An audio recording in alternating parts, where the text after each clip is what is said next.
You don't know anything about them, and stop right there. You're going to have a much lower hit ratio, but that's a volume play, right? Yeah. That's a volume play. So in my world, 100% of those calls are being done by the VA.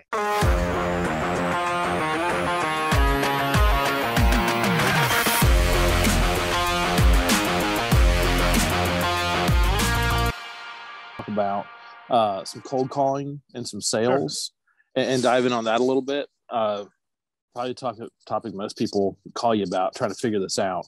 But I've read Extra 2 Minutes. I mean, I'm caught up on your stuff. But specifically, I think, yes, more or less. Let's qualify it, more or less. Yeah. But in this environment, I'm looking at two, and I think we talked about this, kind of two ways of calling. One, calling on, I'm going to start calling on renewals because that they're there. And then two, the targeted, what the accounts that I want, right? And those are the ones where we're pulling the mod. Here's how I want you to think about it. Here's how I want you to think about it, though. Think about it as, and don't worry about whether or not it's targeted or renewals at this point. Think about you're calling the people that you're targeting that you or not. Time out.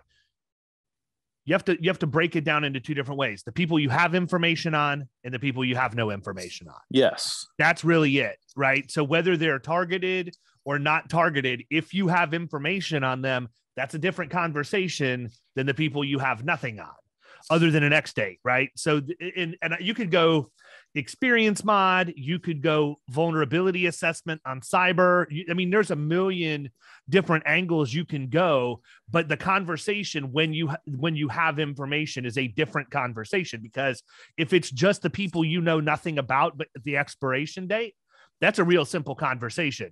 Can I get it? I know it's your renewals coming up and you're meeting with people. I always name the date. And then I give them like next Tuesday or Wednesday, like 100% of the time I'm open Tuesday or Wednesday when I'm calling them. Right. So, but it's next Tuesday or Wednesday. I've got time. Which one's better for you? But you're just basically saying, look, I understand your renewal's coming up. This is the time when you're taking calls from people and agencies are coming in, trying to earn your trust in your business.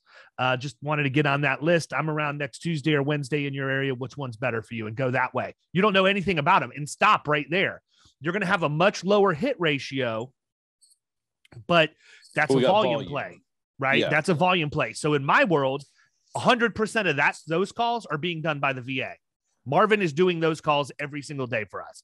And to me, that's something that's working in the background for me, because I don't really count on any of that for anything other than I want to make sure Marvin's paying for himself, which, based on the business we've closed as a result of the appointments he set, we've paid for him for like 8 years. So I'm not worried, if he hits a dry patch at this point. We've proven that it works. And you have to remember this, man. The other reason why I think we have success with the VA is because these people are also getting hit by our drip marketing campaigns. So every single month we're sending out drip emails for it, and that's brand recognition. That's brand awareness for us, right? So that when Marvin calls and says, hey, I'm with Florida Risk Partners, there's a good chance these people have gotten a monthly email for the last year from us and they already know who we are.